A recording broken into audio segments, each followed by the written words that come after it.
Welcome to Praveen academy. और आज Indian polity का ये हमारा 5वां लेक्चर है। इसमें हम संघ एवं इसका क्षेत्र, यूनियन एंड इट्स टेरिटरी के बारे में देखेंगे। तो आइए शुरू करते हैं। संविधान के जो भाग 1 है, इसके अंतर्गत आर्टिकल 1 से 4 तक आते हैं और इसमें संघ और इसके क्षेत्र के बारे में बात की गई है। देखते हैं आर्टिकल 1 में क्या कहा गया। पहले आर्टिकल में कहा गया है इंडिया यानी भारत बजाय राज्यों के समूह के राज्यों का संघ होगा। यानी कि इंडिया जो है वो फेडरेशन ऑफ इंडिया ना होके यहाँ पे राज्यों का संघ से मतलब है यूनियन ऑफ स्टेट्स। इससे क्या पता चलता है? इससे हमें दो बातें पता चलती हैं। पहला, एक देश का नाम पता चलता है, यानी इंडिया यानी भारत, दोनों नाम एक्सेप्ट किए गए हैं भारत के लिए। दूसरी, राज पद्धति के प्रकार के बारे में पता चलता है। तो दो बातें इससे स्पष्ट हो गई। इसके अलावा हमारे देश को संघ बताया गया है, यद्यपि संविधान का ढांचा संघीय है। डॉक्टर बी आर अम्बेडकर के अनुसार राज्यों का संघ उक्ति को संघीय राज्य के स्थान पर महत्व देने के कारण क्या है? तो उन्होंने दो कारण बताए हैं कि संघीय राज्य के स्थान पर यूनियन ऑफ स्टेट को क्यों महत्व दिया गया। पहली बात, भारत जो है यानी भारत संघ, ये राज्यों के बीच में समझौते का परिणाम नहीं है, जैसा कि अमेरिका में जो फेडरेशन बना है वो क्या है? राज्यों के बीच समझौते का परिणाम। लेकिन भारत में ऐसा नहीं है। यहाँ पे राज्यों को संघ से विभक्त होने का कोई अधिकार नहीं है। यह एक संघ है और जो राज्य बनाए गए हैं वो प्रशासनिक सुविधा के लिए बनाए गए हैं, ना कि कोई समझौते का परिणाम है। इसके अलावा अनुच्छेद 1 के अनुसार भारतीय क्षेत्र को 3 श्रेणियों में बांटा जा सकता है। पहला कौन सा? राज्यों के क्षेत्र, संघ राज्य क्षेत्र, और तीसरे वो क्षेत्र जिन्हें भारत सरकार द्वारा अधिग्रहित किया जा सकता है। तो 3 श्रेणियों में इसके अनुसार बांटा जा सकता है। इसके अलावा राज्यों का संघ और संघ शासित राज्यों और संघ शासित राज्यों के नाम, उनके क्षेत्र विस्तार को संविधान की पहली अनुसूची में दर्शाया गया है। और वर्तमान में राज्यों की बात करें तो 28 राज्य और 8 संघीय प्रदेश हैं। इसके अलावा भाग 21 के अंतर्गत कुछ ऐसे राज्य भी हैं जिनके लिए विशेष उपबंध किए गए हैं, और ऐसे राज्यों की संख्या कितनी है? 10 है। और वो राज्य कौन से हैं? महाराष्ट्र, गुजरात, नागालैंड, असम, मणिपुर, आंध्र प्रदेश, सिक्किम, मिजोरम, अरुणाचल प्रदेश एवं गोवा। ये पूछा जा चुका है क्वेश्चन कि विशेष राज्य जिनको विशेष उपबंध किए गए हैं राज्यों के लिए, उनकी संख्या कितनी है? तो 10 संख्या है उनकी। यहाँ पर अनुसूचित और जनजातीय क्षेत्रों के प्रशासन के लिए विशेष उपबंध है। इसके अलावा जो भारत के क्षेत्र शब्द है, इसके बारे में भी बात की गई, और भारत का संघ, इनमें कौन सा ज़्यादा व्यापक है? तो जो भारत के क्षेत्र शब्द है ये ज़्यादा व्यापक है भारत के संघ की अपेक्षा, क्योंकि भारत के संघ में हमारे राज्य आ जाएंगे, संघ शासित प्रदेश आ जाएंगे, लेकिन जो भारत के क्षेत्र है इनमें वो क्षेत्र भी शामिल हो जाएंगे जो भारत सरकार के द्वारा अधिग्रहित किए जा सकते हैं। वर्तमान में अधिग्रहित किए जाएं या भविष्य में जो है कोई अधिग्रहित किए जा सकते हैं। तो भारत का क्षेत्र शब्द ज़्यादा व्यापकता लिए हुए है। इसके अलावा एक संप्रभु राज्य होने के नाते भारत क्या कर सकता है? विदेशी क्षेत्रों का अधिग्रहण भी कर सकता है। उदाहरण की बात करते हैं कि कौन से क्षेत्र ऐसे जो भारत ने बाद में अधिग्रहित किए। जब भारत का संविधान बना था उस समय वो अधिग्रहित नहीं किए गए थे, जैसे दादरा और नगर हवेली, गोवा, दमन दीव, पुदुचेरी और सिक्किम। ये सारे बाद में अधिग्रहित किए गए थे। तो ऐसे ही कोई भी क्षेत्र भविष्य में भी भारत के द्वारा अधिग्रहित किए जा सकते हैं तो भी भारत के क्षेत्र शब्द में शामिल होंगे, तो भारत संघ से इसलिए व्यापक शब्द हो गया। अब बात करते हैं हम लोग आर्टिकल 2 की। तो इसमें कहा गया है संसद को यह शक्ति दी गई है कि संसद विधि द्वारा जो वो ठीक समझे संघ में नए राज्यों का प्रवेश या उनकी स्थापना कर सकेगी। तो यह अनुच्छेद संसद को 2 शक्तियां प्रदान करता है। कौन सा? पहला, नए राज्यों को भारत के संघ में शामिल करें, और दूसरा, नए राज्यों को गठन करने की शक्ति। ये 2 बातें इसमें शामिल हैं। पहली बात यह है कि यह उन राज्यों के प्रवेश को लेकर है जो पहले से अस्तित्व में है, जबकि दूसरी नए राज्यों जो अस्तित्व में नहीं है उनके गठन को लेकर है। अर्थात जो भारतीय संघ के हिस्से नहीं हैं उनके प्रवेश एवं गठन से संबंधित है हमारा आर्टिकल 2, जो नए अधिग्रहित क्षेत्र होंगे। इसके अलावा आर्टिकल 3 की बात करते हैं। तो जो भारतीय संघ के राज्य हैं, वर्तमान राज्य हैं, उनमें कोई परिवर्तन किया जा सकता है, उनका नाम बदला जा सकता है, उनकी सीमा में परिवर्तन किया जाता है, एक राज्य को तोड़कर 2 राज्य बनाए जा सकते हैं। तो इस तरीके से ये हमारे आर्टिकल 3 में आते हैं। इसके बाद राज्यों के पुनर्गठन संबंधी संसद की शक्ति की बात करते हैं। तो जैसा मैंने आर्टिकल 3 में बताया कि अनुच्छेद 3 संसद को किन किन बातों के लिए अधिकृत करता है। तो यहाँ पे नए राज्य का निर्माण है, किसी राज्य क्षेत्र को बढ़ा सकती है, घटा सकती है, वही सारी बातें इसमें आ जाएंगी।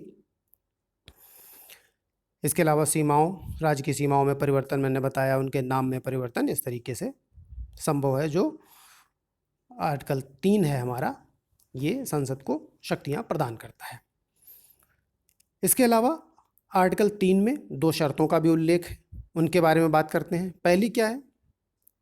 इस तरीके के जो ऊपर बातें की, जो शक्तियां प्रदान की गई हैं आर्टिकल 3 के तहत, उनमें परिवर्तन से संबंधित कोई भी अध्यादेश राष्ट्रपति की पूर्व मंजूरी के बाद ही संसद में रखा जा सकता है।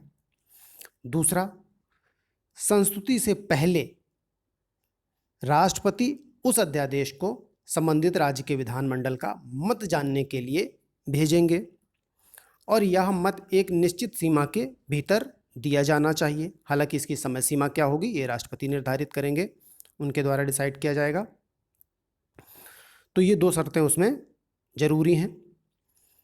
हालांकि जो राष्ट्रपति है वो राज्य विधानमंडल के मत को मानने के लिए बाध्य नहीं है, वो इसे स्वीकार कर सकता है, अस्वीकार कर सकता है। इसमें राज्य की सहमति बहुत आवश्यक नहीं हो जाती। हालांकि व्यवहारिक रूप में ऐसा होता है कि उसकी सहमति को देखते हैं कि राज्य की सहमति है या नहीं है, लेकिन संसद के पास ये शक्ति है कि वो बिना राज्य की सहमति के भी राज्य का विभाजन कर सकती है या उसके नाम में परिवर्तन कर सकती है, उसके क्षेत्र को बढ़ा सकती है। तो ये संसद के पास शक्तियां हैं, इसमें राज्य की सहमति की आवश्यकता नहीं है। हालांकि अपने जो है ऐसी संस्तुति देने से पूर्व, कोई अध्यादेश संसद में प्रस्तुत होने से पूर्व राष्ट्रपति मत जानने का प्रयास करते हैं कि राज्य का मत क्या है। इसके अलावा संघ क्षेत्र के मामले की बात करें तो इसमें विधानमंडल के संदर्भ की कोई आवश्यकता नहीं होती है। संसद को जब उचित लगे वो ऐसा कर सकती है। आर्टिकल 3 के तहत जो परिवर्तन करना चाहे वो कर सकती है।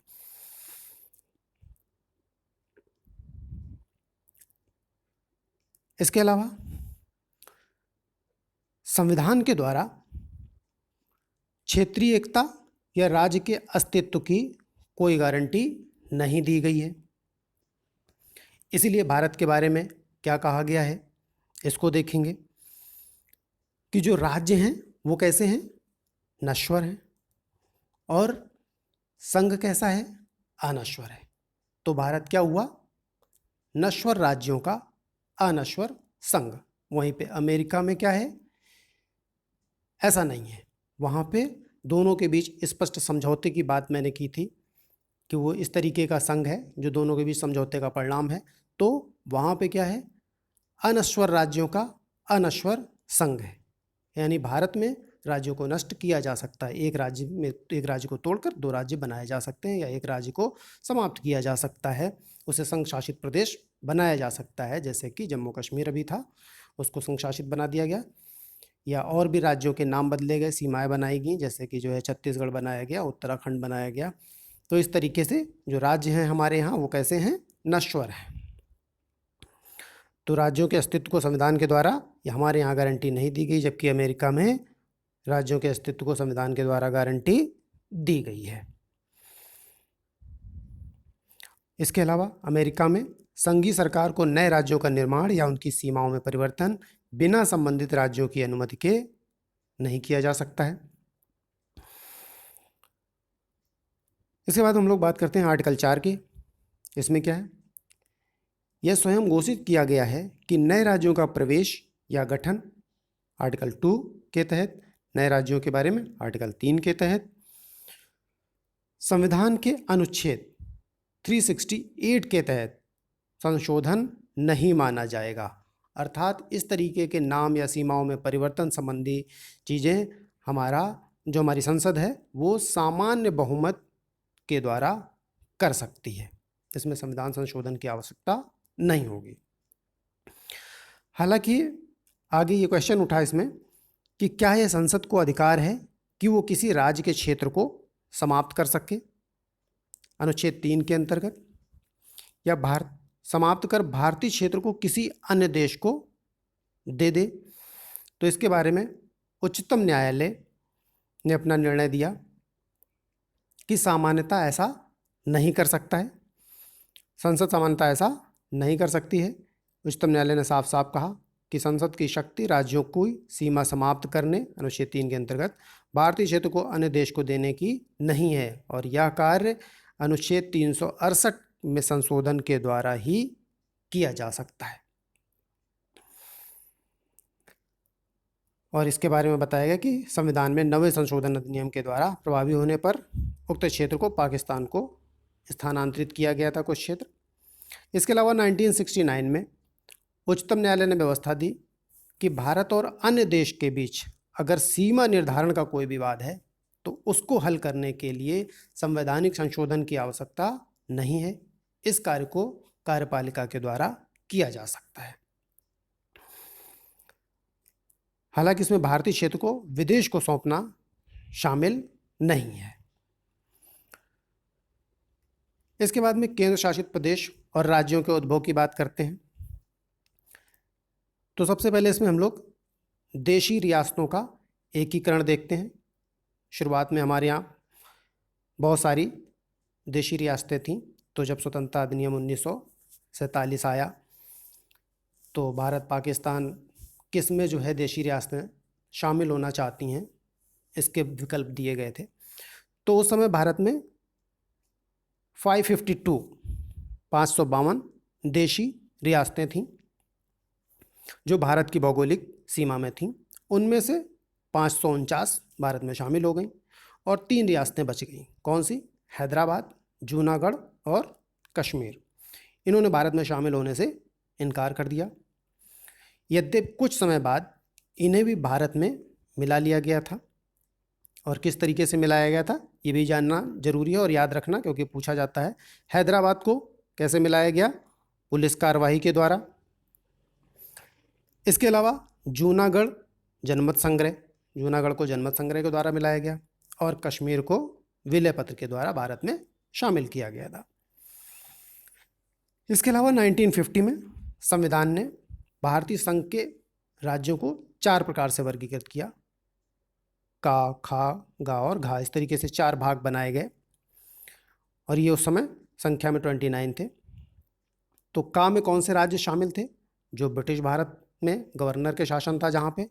इसके अलावा खा में राज्य विधानमंडल के साथ वहाँ पे शाही शासन था, और गा में मुख्य आयुक्तों का जहाँ पे शासन था, और जो लास्ट में था वो केवल एक था, अंडमान और निकोबार, ये भाग घा में था, और गा में 10 थे केंद्रीकृत शासन वाले।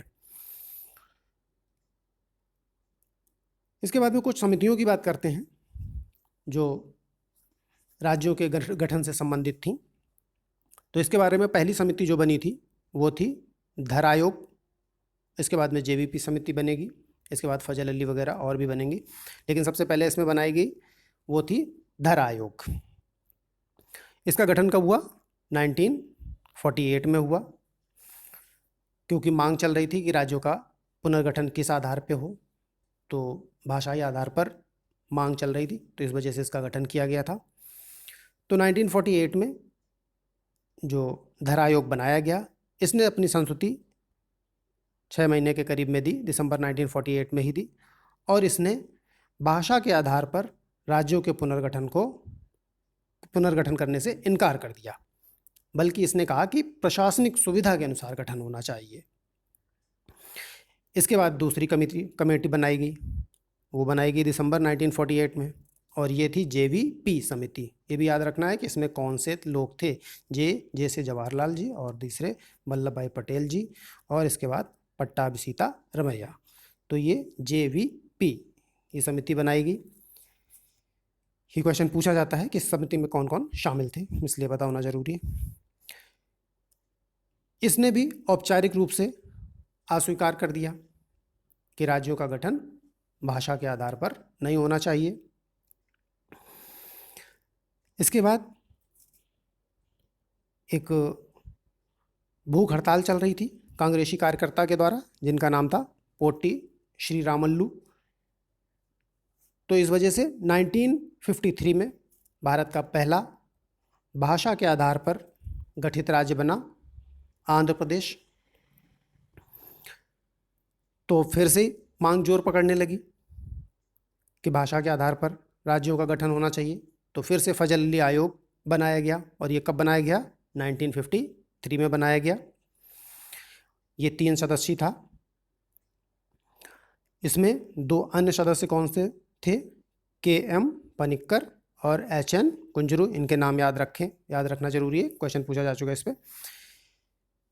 1955 में इसने अपनी रिपोर्ट दी, और इसने जो राज्यों का पुनर्गठन था उसमें भाषा के आधार को माना कि भाषा का आधार होना चाहिए, लेकिन एक राज्य और एक भाषा के सिद्धांत को इसने नहीं माना, बल्कि इसने भी बात की कि प्रशासनिक सुविधाओं का इसमें ध्यान रखा जाना चाहिए।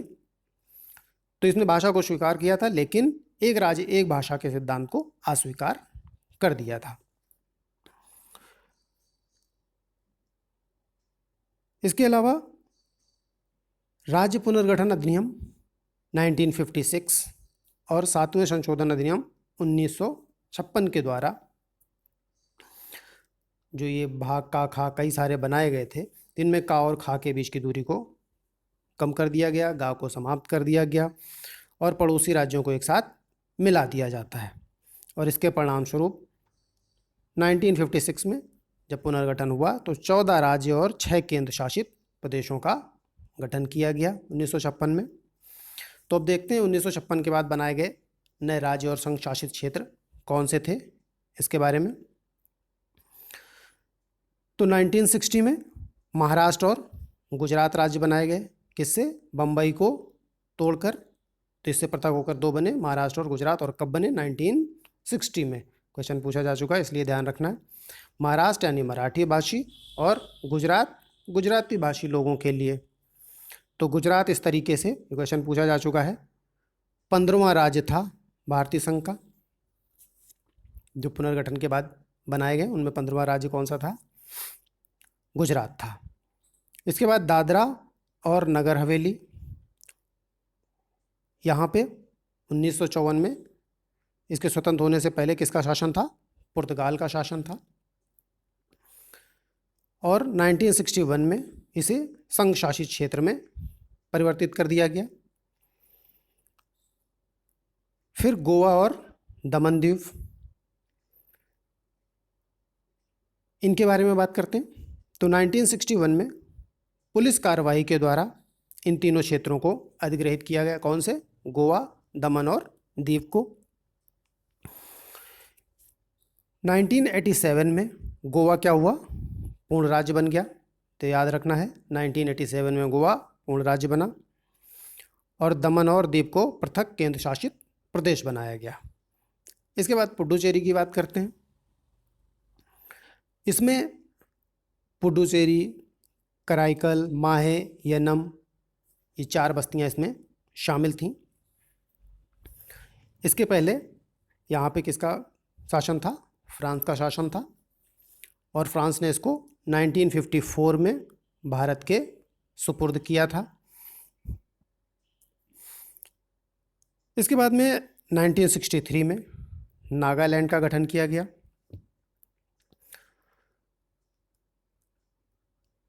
हरियाणा और चंडीगढ़ तथा हिमाचल प्रदेश की बात करते हैं। 1966 में पंजाब राज्य से भारतीय संघ के 17वें राज्य हरियाणा का गठन किया गया और चंडीगढ़ केंद्र शासित प्रदेश बनाया गया। वहीं हिमाचल प्रदेश को 1971 में 18वां राज्य बनाया गया। मणिपुर, त्रिपुरा और मेघालय की बात करते हैं। 1972 में इनको भारत में शामिल किया गया। यहाँ पे भारतीय संघ में जो राज्यों की संख्या थी वो 21 हो गई। मणिपुर 19वां, त्रिपुरा 20वां और मेघालय 21वां राज्य बनता है। इसके बाद में सिक्किम की बात करते हैं तो ये 1947 तक एक शाही राज्य था। यहाँ पे चोग्याल वंश का शासन था और 1947 में ब्रिटिश शासन के समाप्त होने पर सिक्किम को भारत के द्वारा संरक्षण प्रदान किया गया।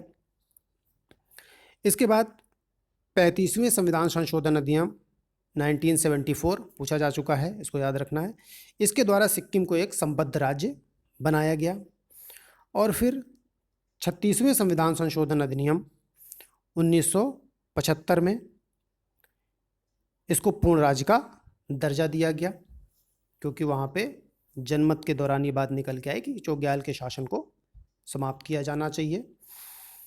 तो इसी के फलस्वरूप 1975 में 36वें संविधान संशोधन अधिनियम के द्वारा इसको पूर्ण राज्य बना दिया गया। तो ये 22वां राज्य बनता है। इसके बाद में मिजोरम, अरुणाचल प्रदेश और गोवा 1987 में भारतीय संघ में 3 नए राज्य बनाए जाते हैं। फिर सन 2000 में पहले छत्तीसगढ़, फिर उत्तराखंड और फिर झारखंड, ये 3 राज्य बनाए गए 26वें, 27वें और 28वें राज्य के रूप में। तो ये हमें याद रखना है।